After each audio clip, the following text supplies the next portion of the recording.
Alright,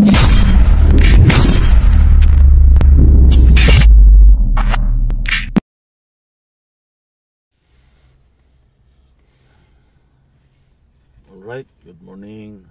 Assalamualaikum warahmatullahi wabarakatuh. And good morning sa ating mga kaibigan, mga kakilala at mga mahal sa buhay.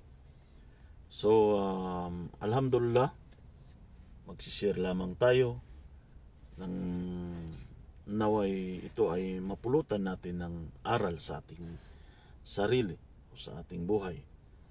Ang isishare natin is yung tinatawag na 3 pamamaraan na sinusubukan tayo ng ating dakilang tagapaglikha na si Allah Subhanahu wa Ta'ala.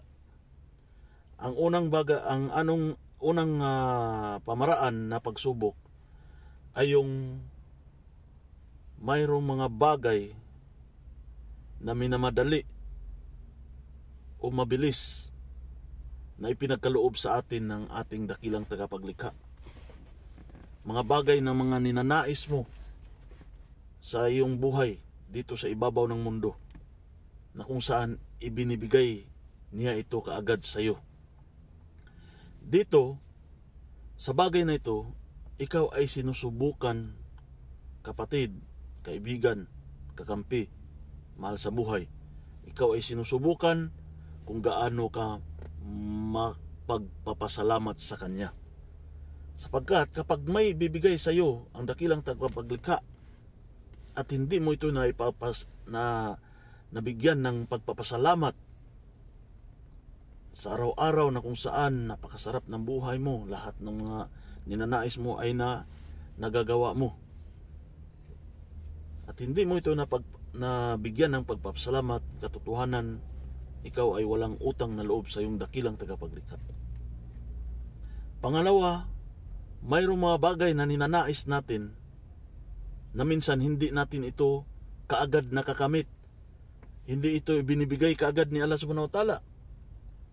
Bagkus ito ay nadidelay ng ilang araw, ilang buwan, o taon, at minsan kailangan pa natin paghirapan. So ito yung mga bagay na kung saan kailangan natin paghirapan, antayin. So yung bagay na ito na ninanais natin na hindi kaagad ipinagkaloob ni Allah Subhanahu wa Ta'ala, dito ay sinusubukan tayo kung gaano tayo matiisin. Okay?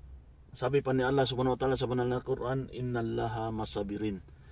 Kinalulugdan, kinamamahalan o minamahal ni Allah Subhanahu wa Ta'ala yung mga taong matiisin.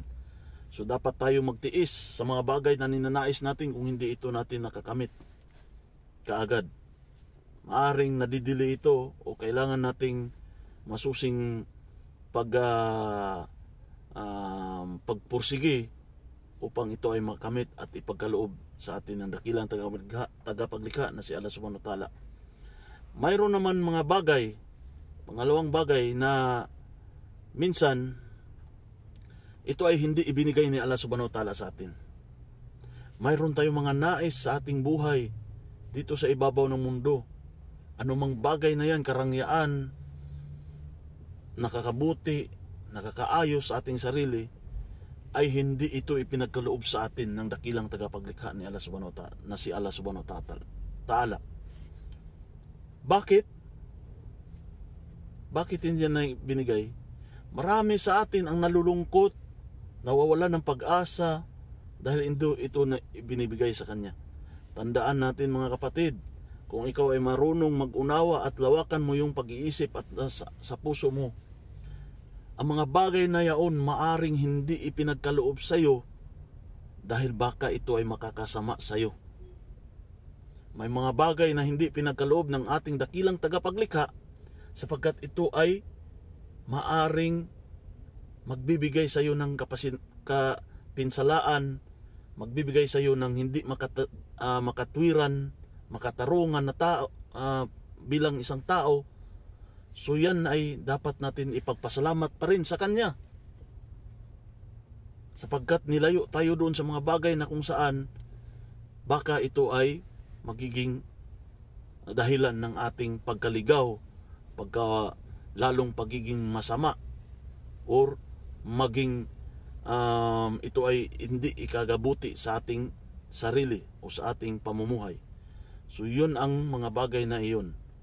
Tandaan natin, lahat ng bagay ninanais natin sa ibabaw ng mundo, kung hindi man natin makukuha dito sa ibabaw ng mundo, kapag ikaw ay kumapit at kumilala at dumadakila at sumamba lamang sa tunay at nag-iisang Diyos na tunay, lahat ng mga ninanais natin hindi ipagkaloob ni Allah subhanahu wa ta'ala, ng Diyos na tagapaglikha.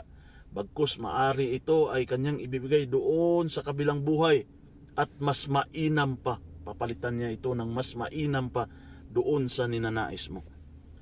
Naway nakapagbigay tayo ng kunting kaalaman, kabutihan, at ipapayo ko sa aking sarili at sa inyo mga nakakita, nakarinig nitong video na to, ay magiging malawak ang ating pag-iisip at pag-uunawa sa mga bagay na kung saan ang bukod tangi lamang nagpapakaloob nito sa mga lahat na ginagawa natin at gagawin natin at ninanais natin, ay walang ibang magpakaloob nito kundi ang God Almighty Creator, si Allah subhanahu wa ta'ala, at wala nang iba.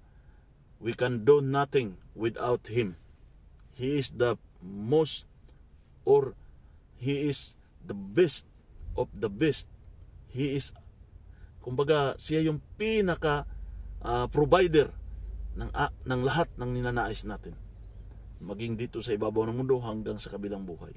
Wa akhir dawana inalhamdulillahi rabbil alamin.